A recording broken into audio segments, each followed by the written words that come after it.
How many of you are concerned about the state of the economy? How many of you are concerned about the state of English football? Well, what I will hope to do by the end of my session is to make sure that you don't need to worry about any of those things, because I will give you something else to worry about that might be far more important and might actually save your life. But please listen to my story, and I hope that towards the end of it I'll try and answer some of the specific questions, because you'll probably find that as I talk it doesn't appear to answer those questions, but I hope that it does. I am electromagnetically sensitive, hypersensitive, a condition which doesn't exist, and a number of years ago was reported in the press about my particular condition, and was probably the first person in the UK to actually go high profile in terms of what was happening with mobile communications. How many of you use a mobile phone? How many of you have Wi-Fi? How many of you have Wi-Fi at home? How many of you have small children at home? Okay. When I ran, before Samworth Brothers, I ran Port Farms and I became an exec of Northern Foods. And most of my time was spent driving around the countryside on my mobile phone, because you feel guilty when you're out on the road driving that you're not in communication, and you feel that you've always got to be speaking to people at the sites to make sure that you're in touch. And I used a mobile phone for about 15 years. And of that 15 years, 14 years, no problems at all. No issues, no problems. In fact, I would have been one of those people that as I drove around and my reception was poor, I would have said, we need another mast there, we need another mast there, to make sure that the reception was good enough. In my 15th year of using a mobile phone, something rather strange started to happen to me.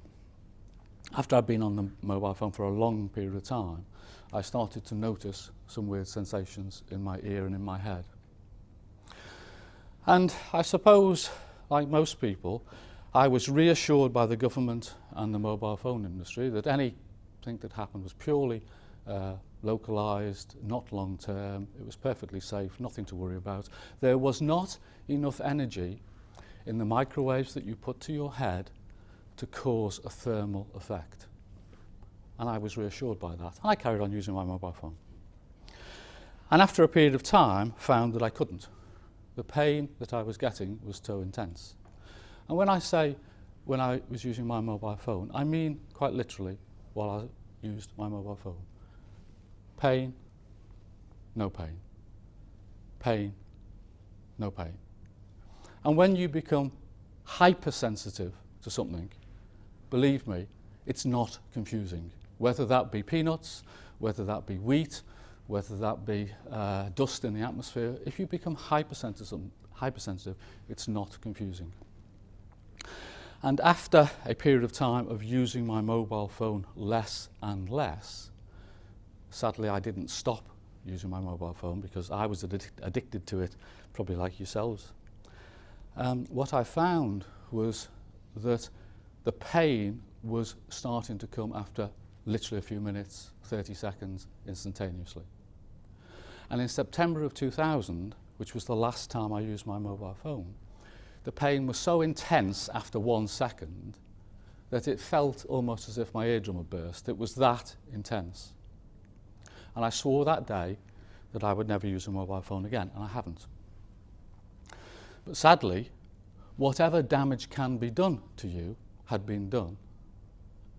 And what I found in the following days and months is that these weird sensations that I had had previously whilst using my mobile phone, I was getting around television, computer, dishwasher, in my car, you name it.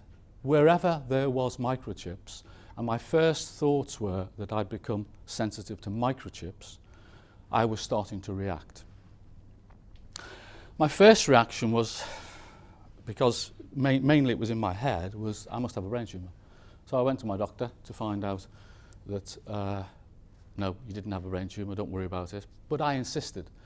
Something was not right, and I insisted. And I eventually had a scan where the specialist told me, no, you've not got a brain tumour. And they were right. They were absolutely spot on. I did not have a brain tumour. So when I got a phone call from the specialist to say, you haven't got a brain tumour, I thought, great, fantastic, I haven't got a brain tumour. And I thought, well, what the hell is going on? What's happening to me? And what I found over the preceding year or so was some work that my wife did on the computer, on the internet, because I could no longer use a computer, was this is a condition, and it's particularly well known in Sweden, where the mobile phone was semi-invented, called electrical sensitivity. And there are 300,000 people in Sweden who suffer with electrical sensitivity. And there is now a village just outside Stockholm for people who are electrically sensitive. In the UK, it doesn't exist. And I actually managed, through the course of appearing on the radio, to speak to one of the guys in Sweden who'd become likewise affected. And he'd been a technologist who'd worked on the mobile phone when it was invented. And a number of those people became electrically sensitive.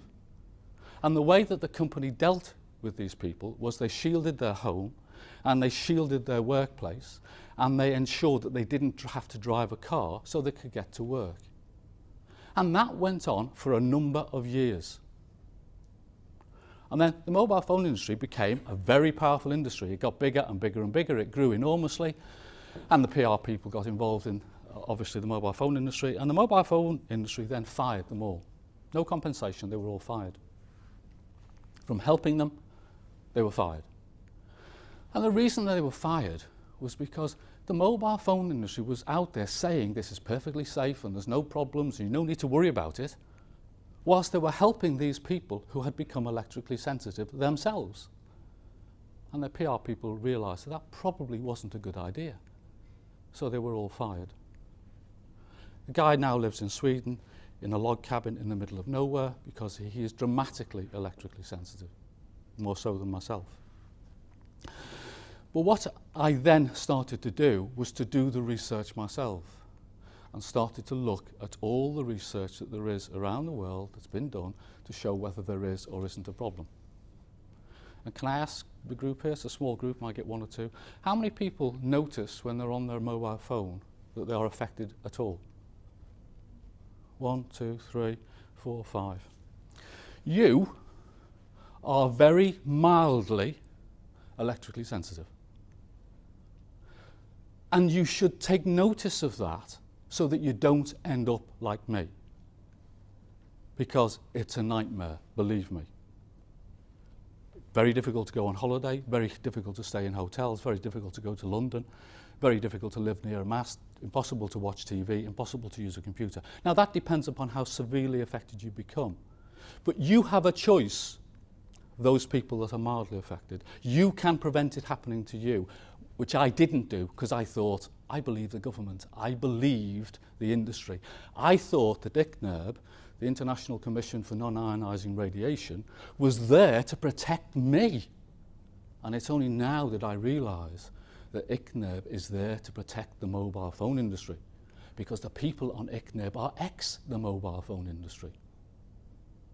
And it's the only industry in the world where the governments devolve their responsibility to some external agency to tell them whether it's safe or not. You can't do that in any other industry. You can't do that in the pharmaceutical industry. But with electromagnetic fields, you can. And the reason they do it is that in a number of years' time, when everybody points the finger at the government can say, wasn't us, we had nothing to do with it. Mark my word. But what happened to me as I started to investigate these things, I kept quiet. I did not speak out. I became involved in a charity, and it's difficult being involved in this charity because I promise you, as soon as you get involved, you're a nutcase. But if you get involved, you need to be ready for that. And that's probably true of most areas where people have taken on the authorities. And in that period of time of taking them on, believe me, I've upset the police force, the government, the local government, the education authority, the church, you name it. Because all of those groups of people have vested interests in believing the government.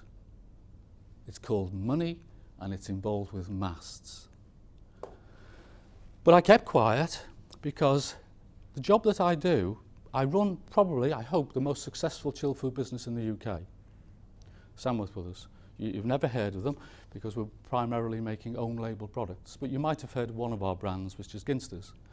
And we have sales of about £750 million, most of it, virtually all of it, going to the major players. Tesco, Asda, Sainsbury's, Marks and Spencer's. And the chief exec of that business has to have some credibility. So you have to be a bit careful what you say. So for a number of years, I kept quiet. I worked away in the background. And then 3 things happened to me in quick succession, just before I went out in the newspaper. And I'll try and cut them fairly short. The first thing was somebody persuaded me to give a ring to the Pro-Vice-Chancellor at Leicester University because he would be interested in my condition, Professor Fothergill. And I rang him up, eventually got through to him, and I rang him up and I explained my condition. I was electrically sensitive. Somebody told me that he would be interested in this. And this guy apologised and apologised. I couldn't get a word in edgewise as he apologised and apologised. He was ever so busy, and he was ever so sorry for me, and he was ever so busy, and he was ever so sorry for me, and he was ever so busy. And he just went on and on and on until eventually I stopped him and said, well, okay, fine. You know, I understand. You're too busy to get involved. That's okay. Can you just tell me, what is your area of research? And he coughed, and he spluttered, and he said to me, he was investigating the effects of electromagnetic fields on the human body. And he wasn't interested in me. So that registered. I thought, you know, as I put the phone down, I thought, one of us is mad. I'm not too sure whether it's me or him, but one of us is mad. Shortly after that, I read in a newspaper about a chief inspector of the police force near Swaffingham, where the whole of the officers were being affected by a tetramast that had been installed. And the chief inspector and 4 of his staff had become quite badly affected. And I tried for a couple of weeks to get through to this chief inspector, and eventually I did. And I explained that I was trying to get hold of chief inspector, whatever, the police force. Did I have him? And I had this rough, gruff, typical chief inspector. He says to me, what do you want to know for? Who are you, the press? No, I'm not the press. I'm somebody, and I explained who I was electrically sensitive, and what I had read in the paper led me to believe that that is what was happening to him and the 4 people at the station. And if he didn't take action, he would become seriously damaged. And within the short space of time of saying those words, this rough, gruff chief inspector went from nearly biting my head off to explaining to me what had happened to him as he was within a whisker of being in tears. As he described to me how his career had been ruined, he'd gone from being a star in the force to a bum because he'd become electrically sensitive, and he had been told that they would not transfer him to another station, and they would not take down the tetramast. They'd examined him and there was nothing the matter with him. I don't know how you detect somebody who's got electrical sensitivity, mind you. But that he was now negotiating a package where he would leave the police force on full pension so long as he didn't go to the press. And we put the phone down. And again, I thought, well, hang on a second, something not quite right here. You know, you can't really have a situation where people are being damaged and the police force want to cover it up. Can you? And then the third thing that happened to me was literally in Melton Mowbray, where our head office is. I'd been looking for an old car, and I'd been to the Range Rover dealership in Melton Mowbray trying to get an old Range Rover. And the guy that I met, the sales director, he listened to my story, and he wanted to know more. He wanted to know the effects. You know, what did it feel like? And I said, look, you don't want to know. You know, it's irrelevant. I'd just like you to get me a car. No. I'm really interested. What's the effects like? So I described to him a little bit of the effects, and asked him, well, what do you want to know for? He said, well, I'm starting to get these weird sensations in my ear, and it's, you know, it really is horrible. Can't describe it. It's a really horrible sensation. And I smiled. So, well, cut down on your use. Oh, you can't. You know, my job, I've got to be on the phone all day long. You know, I can't cut down my use. If you don't cut down your use, you're going to end up like me. But I was wrong. Because he called me back a couple of weeks later to have a look at this car, and the car was totally unsuitable. It was still far too modern, full of microchips. And his underling showed me the car, and there he was in the background on his mobile phone. And I had to smile to myself, you know, so much he'd listened to me. After my conversation that I had with the gentleman in Sweden that I described to you, he told me how he was managing it, and that what I should be looking for was an old diesel, because there are less electromagnetic fields apparently emitted from a diesel engine than there are from a petrol engine, apparently. So I went back to this place, and this is about a year later, about 9 months later, to ask the same questions, different person, it was a lady. And after the conversation, and again we got nowhere, she sort of said, well, it was a bit sad about her predecessor, because I'd said that I'd met her predecessor. All right, what happened to him? Well, he died about 4 months ago. All right, okay, and this is a guy, 40. What did he die of? He had a brain tumour.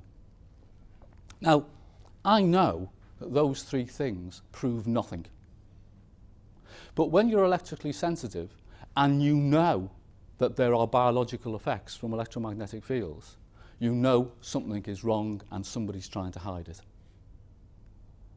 And that's when I then went in the press and I spoke out.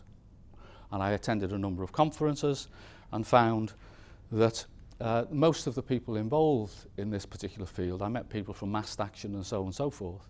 And more recently, I have been in contact with a lot of scientists from France, Germany, Italy, and America. And all these people that are working away are not your traditional campaigners. The people who are heading up these organisations are all electrically sensitive. That's why they know what's the matter. So you've now got this situation where all you've got to do, you're a person with credibility, you've got to go to the right people and get them to listen to you, haven't you?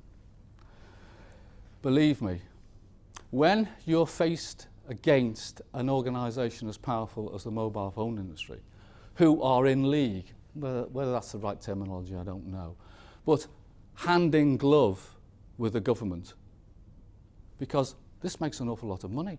The 3G licenses were sold four years ago for £23 billion. The government can't exactly come along and say, whoops, made a mistake, we're going to take them all down again. And the reality is that probably the reason that the government defeated the IRA was probably down to this technology. They were probably listening in to the conversations that the IRA were having. And to do that, they must have been working like that with the mobile phone industry, for good cause. But they're now working together like that, whilst most of the research that is coming out these days is showing that there's a major problem. And how many people knows that? Are you aware of all the research that comes out? Because it's never published in the UK. They don't want to know. And a group of scientists, of which I have been involved with, have produced this document which shows all the research. And it shows that you are being damaged in a multitude of different ways.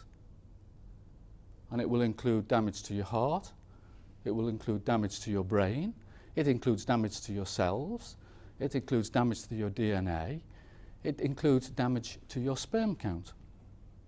Now, all those things have been shown and replicated again and again and again. And the government still says they used to say there's no evidence. What they now say is there's no reliable evidence. And having sat down on a number of occasions with ICNIRB, I can tell you now, reliable evidence is that confirms that it's safe. Unreliable evidence is that doesn't fit in with their thoughts. And they openly admit that they weight the evidence dependent on how reliable they think it is.